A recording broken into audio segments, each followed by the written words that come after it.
Paris, mairie du 4e arrondissement. Cet après-midi, la circulation était bloquée dans tout le quartier.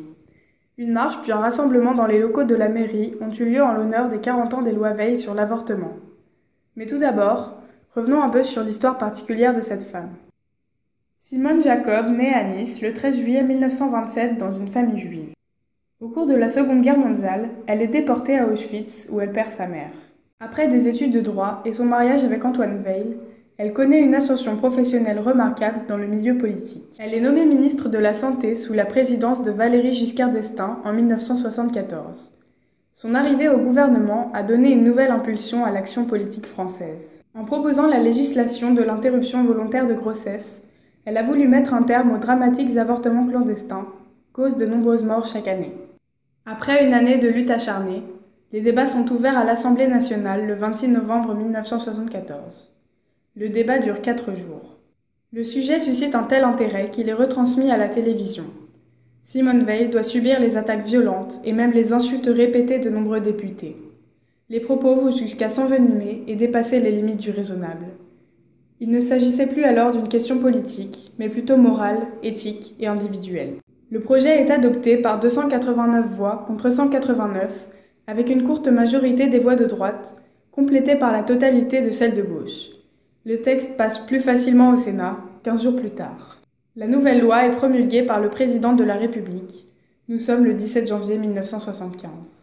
Aujourd'hui, 40 ans plus tard, des associations féministes telles que le MLAC ou le MLF se sont réunies pour faire passer les lois dans la législation européenne.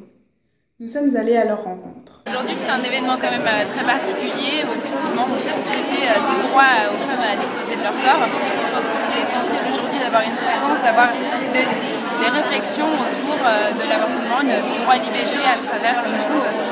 Je pense qu'à un moment de rassemblement, on peut discuter, on peut dialoguer et avancer dans notre réflexion. C'est un peu une point de départ, et ce qui permet aujourd'hui aux femmes de pouvoir disposer de leur corps et de pouvoir avorter si elles le souhaitent. Après, aujourd'hui, ce qu'il faut, c'est l'améliorer. Qu'est-ce qui vous a poussé à rejoindre des associations féministes et à mener ce genre de combat? Pour moi, c'est un engagement depuis toute petite. J'ai grandi dans une culture où la question du respect des droits de la femme et de la place de la femme dans la société était très importante.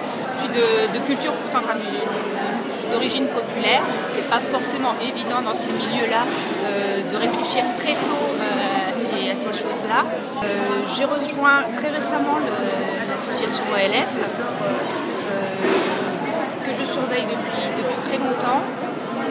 Parce qu'en tant qu'enseignante, je suis enseignante à l'université et je me suis rendu compte en échangeant avec des jeunes étudiants et jeunes étudiantes que finalement ce que je pensais des choses acquises sur les droits des femmes, notamment le droit à l'avortement, on a fêté les 40 ans aujourd'hui, n'était pas si acquise que ça dans un pays comme la France et qu'il y avait besoin de communiquer et d'éducation aussi sur les questions des droits des femmes, le respect des femmes dans la société française en particulier parce qu'on est en France.